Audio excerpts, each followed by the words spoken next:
Assalamualaikum warahmatullahi wabarakatuh. Perkenalkan, nama saya Zulia Nursyabani, BP 1910422045 dari jurusan Biologi.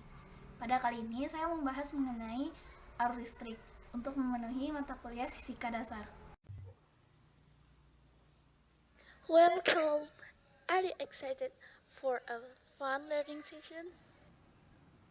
Sebelumnya, pernahkah kita melihat lampu? Bagaimana lampu dapat menyala? Lampu dapat menyala karena adanya arus yang mengalir dari baterai melewati rangkaian menuju ke lampu. Lalu, apa itu arus listrik?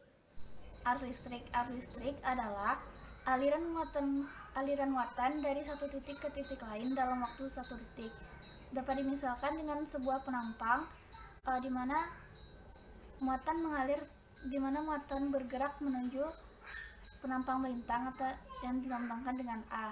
Jadi dalam waktu satu detik ada beberapa muatan yang mengalir. Sehingga nilai arus dapat dinyatakan dengan I sama dengan Q per T. I adalah kuat arus dan Q adalah banyak muatan, T adalah waktu dalam satuan detik. Nah, banyaknya arus yang mengalir itu banyaknya 1 ampere yang mengalir dapat dinyatakan dalam kolom, sehingga 1 ampere sama dengan kolom per detik.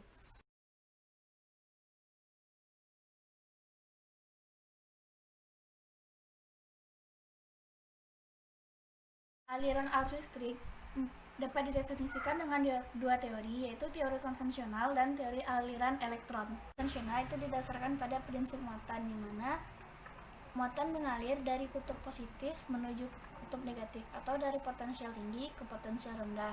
Sedangkan pada teori aliran elektron itu elektron bebas bergerak dan ditarik menuju kutub positif, sehingga aliran listrik berasal dari kutub negatif menuju kutub positif. Pada gambar ini terlihat bagaimana perbedaan dari arus listrik antara aliran arus konvensional dengan aliran elektron. Arusnya berdasarkan arah arus itu arus listrik terbagi dua. Yang pertama ada arus searah atau arus DC. Pada arus searah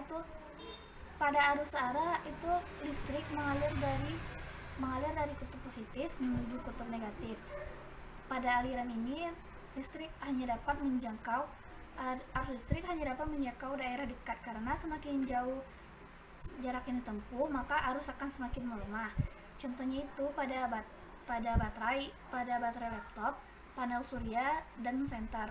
Kemudian yang kedua ada arus bolak-balik, di mana arus tersebut dapat diolah kembali atau dapat melewati generator secara berulang. Contohnya listrik PLN, generator listrik PLN dan generator listrik. Arus listrik juga dapat dihasilkan oleh medan listrik dengan mendesak muatan-muatan yang ada di sekitarnya. Medan listrik ini searah dengan gerakan muatan-muatan positif, sehingga alirannya berasal dari kutub positif menuju kutub negatif.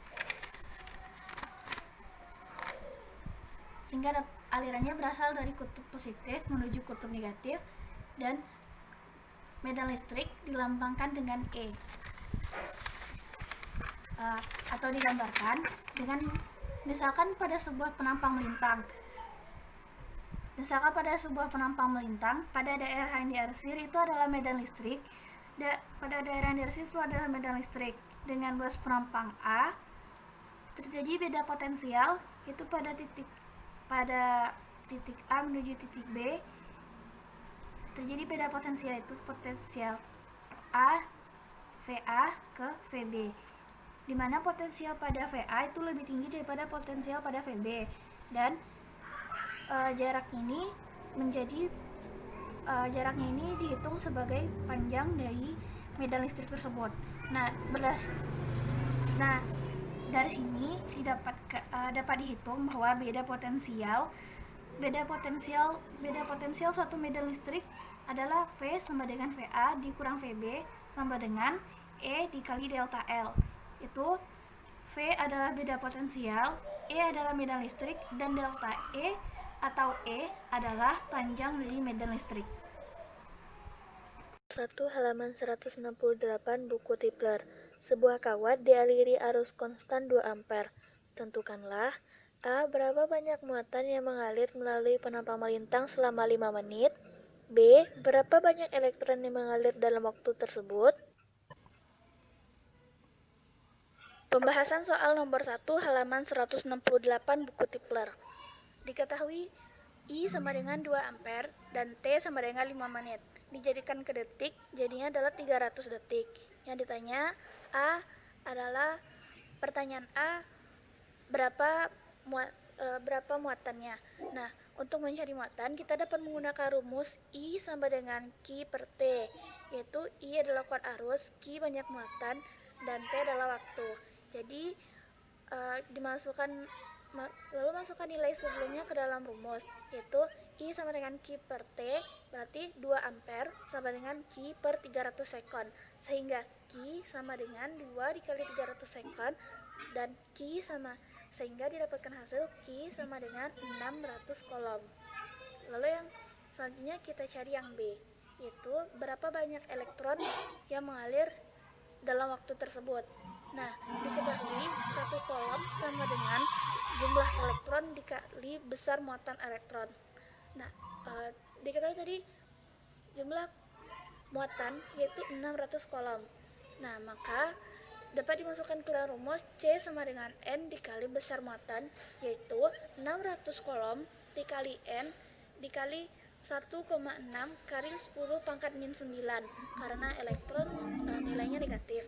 Lalu kemudian untuk mencari N yaitu dengan membagi kolom dengan besar muatan, sehingga N sama dengan 600 per 1,6 kali 10 pangkat min 9 kolom, sehingga N sama dengan 375 dikali 10 pangkat 19 elektron. Soal nomor 9, halaman 168 buku Tipler. Sebuah kawat sepanjang 10 meter beresistensi 0,2 ohm dialiri arus 5 ampere. Tentukanlah A. Berapa potensial arus pada kawat. B. Berapa besar medan magnet yang bekerja pada kawat.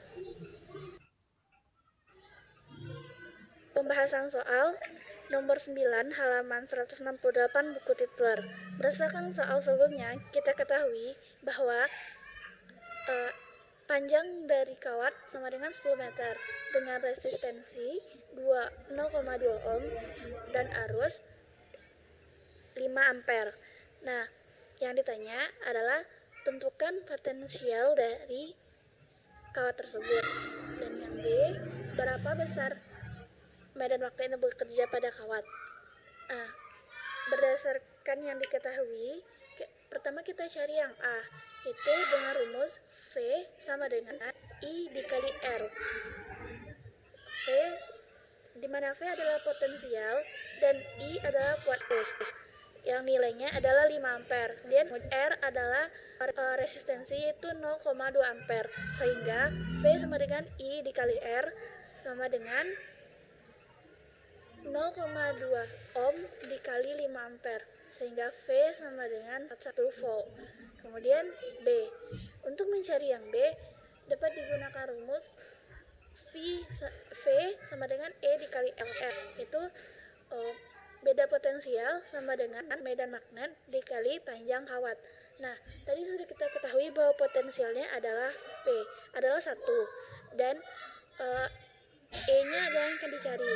Kemudian panjang dari kawat adalah 10 meter, sehingga untuk mencari E kita bisa membagi potensial dengan panjang, yaitu 1 volt dibagi 10 meter, dan didapatkan hasil E sama dengan 0,1 volt per meter. Baiklah, sekian video dari saya. Terima kasih telah menonton video ini dan mohon maaf atas segala kekurangan. Terima kasih atas perhatiannya. Assalamualaikum warahmatullahi wabarakatuh.